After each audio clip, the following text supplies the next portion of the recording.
Hi guys and welcome back to another DrAce video, and today we're going to be playing MotoGP 21. Round 15 of our career mode takes us to the twin ring of Motegi, and it is time for the Japanese GP. So in pole position is Miller with Bagnaia and Espargaro on the front row, Grant, Nakagami and Morbidelli on the second, Binder, Marquez, Rossi, Mir, Martin and Savadori, Zarco, Quattararo, Oliveira, Espargaro, Marquez and Rins, Maverick Vinales, Petrucci, Bastianini, Lecuona and Marini at the back of the grid. So we look to the red lights from 4th position, waiting for a chance to go, and away we go. That's a decent start. Paul Espargaro looks like he's going to get a good start. He will possibly have a chance of chucking up at the inside of Bagnaia, but we try to go round the outside, the long way round Jack Miller, but it isn't going to work. Espargaro to take the lead, not quite. Bit of contact there with Jack Miller. There's a crash further behind, not entirely sure who it was, but we're not really bothered right now because we are focusing on this battle at the front. Bagnaia in the lead, Espargaro to go round the outside. Espargaro's bumped wide, Espargaro picked up in the corner. The Repsol Honda man loses not one, but 2 positions as Bagnaia and Grant are off like a shot. Power setting 2 applied already because I don't want to lose too much power as we get shoved going into turn 5, but Grant still remains on board the motorcycle. Grant takes over, going underneath the bridge, up into the lead already in this 8-lap sprint of Motegi here in the Japanese GP. So now on the left-hand side we will go. The first split has come to its conclusion, and now the second as well. We now go on the right-hand side with a 10.5 gap to the factory Ducati man behind us, Pecco Bagnaia. Now that's a great start for Espargaro. It's exactly where he needed to be. Terrible start for Jack Miller, losing not 1, not 2, but 3 positions to push him down to 4th place. That is disappointing from the Australian. Well, now on the right-hand side we'll go for the hairpin curve. A little bit too wide there for the man on board the Aprilia. The Italian manufacturers, 1-2 right now, Aprilia and Ducati. The Bologna factory team up in the right-hand side. Possibly will Pecco Bagnaia go for a lunge? Doesn't look like it's going to happen just yet, but we go into turn 11 a little bit too hot, and there comes the Italian Pecco Bagnaia, the number 63, into the lead against the number 47. We go on the left-hand side, chuck it to the right. The future world champion against the current world champion, no doubt, as we now get into the slipstream of Bagnaia and try and pick up some additional speed to get past the man on board the factory Ducati. But into turn 1 for the second time of asking. Already this video has flown by. I cannot believe that start. That was rather exciting. Look at the 2 Petronas men in 6th and 7th place. That's a great result and fantastic work from the Japanese man in his home circuits for Taka Nakagami. We go on the left hand side, super tight to the apex to then get the next tighter apex once again into 4th corner. Not quite close enough to get past Pecco Bagnaia, so good strong braking is what's required here as Bagnaia just cuts ahead of me on circuit, getting stuck on his rear tyre. Look at the slide! Oh my lord, I hate that animation. You get stuck on the rear tyre and you just cannot move for the life of you. Now we have lost a possible chance of fighting for this podium. We get a little bit out of shape on the right-hander there. So notice the Espargaro did something very similar as well, but onto the left-hand side for turn 7, onto the right for turn 8 for the S-curve. Things have calmed down just a little bit. Not enough to end the excitement, but this is still getting rather entertaining as Jack Miller's ran it wide. We're going to pinch his pockets and say, "Excuse me, son, I'm coming through."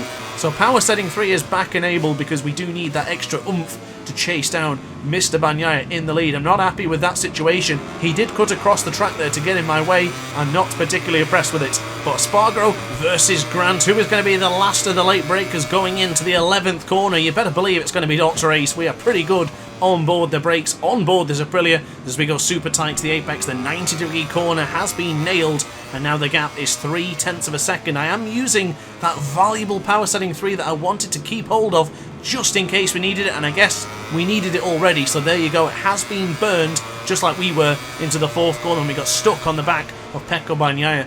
So bear in mind, even though we lost that position into turn 4, we made that massive mistake, we were able to recover and only lose 0.2 of a second to the man on your screens right now. That is pretty damn good if I do say so myself. So firm on the brakes we go with that left down easy boot just touching the floor as we go on the left hand side once again. 3, 4, it was actually turn 5, I was incorrect apparently, as we now bring on the acceleration. Careful of the rumble strip there and do not touch the rear of Pecco Bagnaia. I'm going to brake a little bit earlier and just try and slow the motorcycle down quicker to get in the rear of Pecco Bagnaia. He goes for that wider line. He actually lost a little bit of time, and we are now on the cusp of taking over at the front, and shout out to Danilo Petrucci, the man who is now featuring in the Dakar. I do believe he just even won one of the stages a few days ago, so amazing job for him as we, a little bit out of shape there on the grass just before the corner. Goodness me, hearts in mouths. That was a little bit too scary. That is not what I intended to do. Goodness me, my hands are shaking now. That was a very, very close one, but nonetheless, we are still going. We must digress and not think about that because it's time to chase down on Pecco Bagnaia, and look how well we have just closed in on the former Moto2 world champion alongside him. Pecco Bagnaia surely will have the speed on the straights, but we're just trying to position ourselves ahead of him. Who's going to be the last of the late breakers into the 11th corner? Is it going to be Pecco? Is it... Pecco round the outside, looking like Rossi outbreaking Lorenzo back in 2010. That was perfect, brilliantly done from Pecco Bagnaia. I'm not even mad at that. That was fantastic. As we go on the right hand side for the victory corner, will these two men be battling it out until the victory corner in the very final lap? I guess we'll find out very, very soon. So on the right hand side we'll go, giving a chance for me to breathe a little bit, just to have a little bit of moment of peace just temporarily until this battle will recommence. I tell you what, Pecco is giving it everything, and so am I. There's certainly no let up from me right now as we go on the left-hander.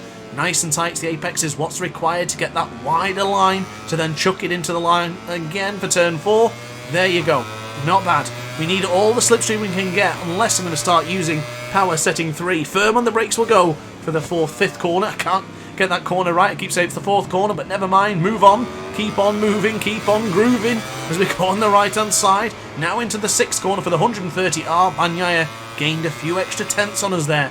Very, very minimal, but just enough to eke out a little bit more of a lead. I tell you what, he is making me work hard for this one. And I tell you also, Paul Espargaro is not too far behind from this. If this comes to blows and there's contact and a bit of an argument on track, Espargaro could definitely pick up the pieces. That would be the first victory for the Repsol Honda team in general, so that would be absolutely incredible if they can get the job done this season. But here we go alongside Pecco Bagnaia. More contact as we bring on the acceleration for the 10th corner. That has been a zone for us to take advantage of every time. We seem to gain more time, and there we go on the brakes for the right-hander for turn 11. Can we get the Aprilia stopped? It's not going to be as clean as I would have wanted, but we do have the lead for the second time of asking. What a battle so far. It might even be the 3rd time we've had the lead. It's just so difficult to continue to fight with the AI on 120% AI difficulty. Amazing stuff so far. So across the line we will go. Is this going to be the fastest lap? Not quite. It is our fastest lap, but not quite the fastest lap of the race. That race pace is rather slow when we've gone a little bit wide into the 1st corner. Oh, goodness me. Pecco Bagnaia there to pick up the pieces the second I made a mistake. Here we go once again. Ladies and gentlemen, rewind it, play it back. We're going to do it once again. Pecco in the lead, Grant in second. Where are we going to go for the overtake this time? Is it going to be the hairpin for turn 10? Or can we get it done earlier than that? So let's find out together, ladies and gentlemen, as we now go on the right-hand side for turn 5. Quite a relaxed corner. Dropped it down to 1st gear to get the extra oomph coming out of that corner. We didn't get the speed that we wanted to, and I don't have the confidence to brake as well, or to not brake at all into 130R. I just like to give it a little bit of front brake just to slow the motorcycle down just enough. But now we've actually really closed into the rear of Pecco Bagnaia. Do we use a bit of power setting 3 just to try and position him ahead of him getting into the turn 10? Not quite. But the V corner, Bagnaia goes wide. We are perfect in the slipstream now. Is this going to be the lunge? Is this going to be the move? You bet it is. Dying easy boot on the floor, helping us get around the corner. Bagnaia is forced to go wide. Grant takes over at the front once again. Is it time to start churning out the lap times? Is it time to end this battle and start taking the victory? We could take a potential back-to-back victories just like we did last season. Never mind about that. Pecco Bagnaia says, no thanks. I want to take the victory, mate. As he continues to be an absolute thorn in my side. He will not let up. And you know what? Neither will we. I'm sure we've just been as much of a nuisance as he's been to us as we are being to him. And a quick mention. The World Championship is at stake here, not in the sense of it can be decided today, but this is some valuable points to be gained on Johan Zarco, because I have no idea where he is, and now Pecco Bagnaia, being the nuisance, has beaten us into turn 1 once again. Can you believe it? The temerity of this Italian, he will not go away. We can't get past into turn 3, we might have the exchange on the left hand of a turn 4. It's going to be close, this one. Do we go for the lunge into turn 5? I cannot compete with the acceleration for Bagnaia. Turn 5, is this going to be the lunge? Here we go! Getting out of shape on the Aprilia. Bagnaia gives us a space. We do get through. Underneath the bridge we go. 1/10 of a second separates the two men. This has been a terrific battle. Absolutely phenomenal. I am thoroughly enjoying this one. 2/10 of a second separate the Italian and the British rider. Who is going to be on top of the world at the end of this Grand Prix? This is just wild. Absolutely wild. We go on the left-hand side for the V corner, and I think we might have had the best of him. I've said that a few times now, that we might have bettered him, but I think this might be it. We're going into the hairpin pretty strong and a little bit wide. Oh no, that little bit wide could be a problem. Bagnaia is going to be right next to us. 75,000 of a second that gap dropped to now. It is up to 10th and a half, so we should have this one signed, sealed and delivered as we enter the penultimate lap in just a couple of corners time. Here we go then, 2/10 of a second separates us. Is Grant going to be strong enough? Is Pecco Bagnaia going to respond? Can he respond? There's questions, many questions, but no answers just yet. Bring on the power, bring on the acceleration. Let's get across the line and start churning out the fastest lap times we can possibly produce here in Motegi. Going into turn 1, we still temporarily have the lead. Are we good? We're still in the lead. We usually lose the lead by this point, so this is good. We are improving. Pecco Bagnaia, can he respond? I kind of hope he does. I really do want him to show another wheel, because the battle was just so exciting and exhilarating. But at the same time, my hands are shaking and I'm nervous for this one, because this is some vital points for the World Championship. We're going to take a massive amount of points away from Zarco. It's going to be a huge blow. We are leading the World Championship by roughly 17 points. The difference going to make after this one if we take victory as well. And I think Zarco's out the points. I genuinely believe that Johan Zarco was one of the people who crashed, because I haven't seen him on that leaderboard at any point so far. So on the right hand side we will go. I think that might be it. 0.3 of a second is the gap. It's still high pressure, high amount of concentration is being used right now, and the gap is actually dropped again. Goodness me, this is tense. This is super tight. This has been one of the best battles I've had in MotoGP 21. I've said that a lot this season, because there have been so many epic races, and once again we're having another one. 0.4 of a second is the gap. We might have done this one.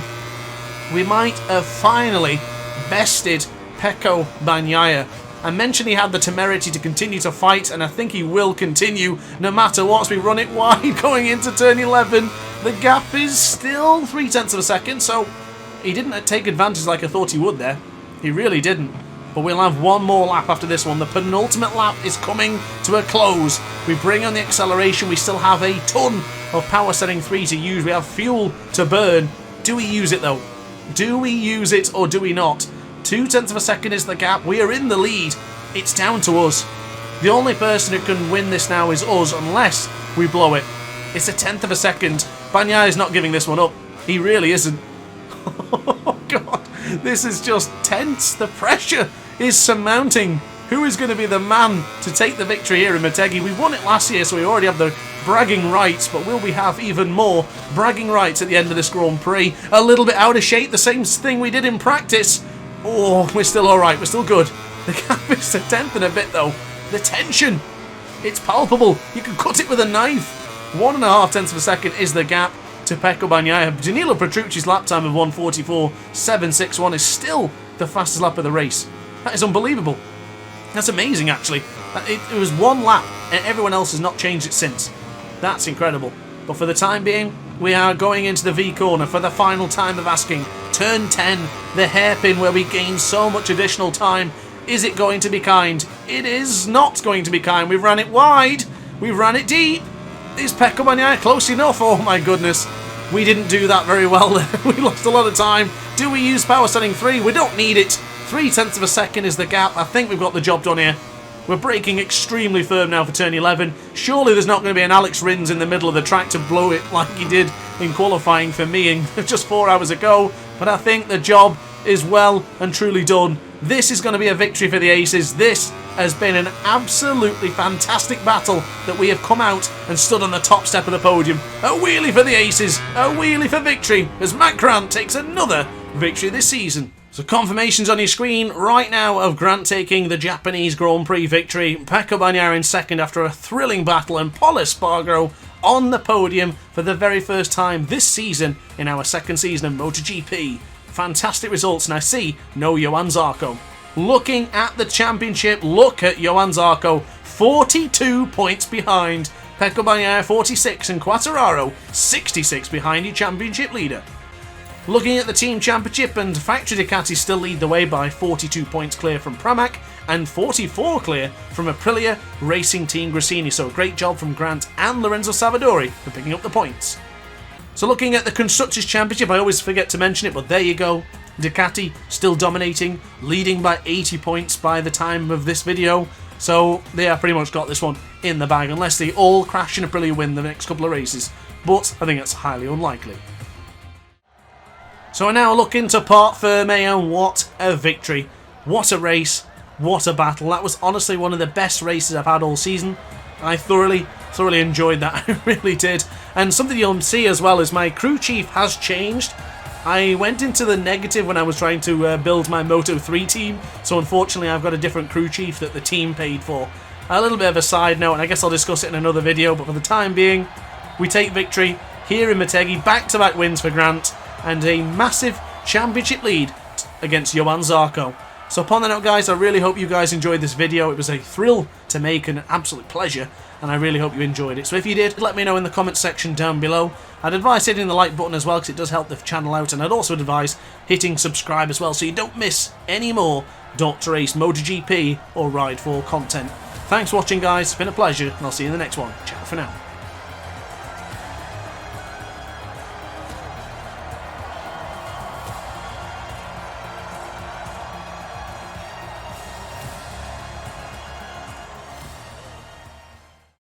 Oh hi, didn't quite see you there. Good to see you're still here. If this video didn't quite set your appetite, then why not watch some more DrAce content by clicking the video shown on screen now. Furthermore, if you would like to follow me on social media, you can do so now with the links down in the description. Consider subscribing so you don't miss a single DrAce video.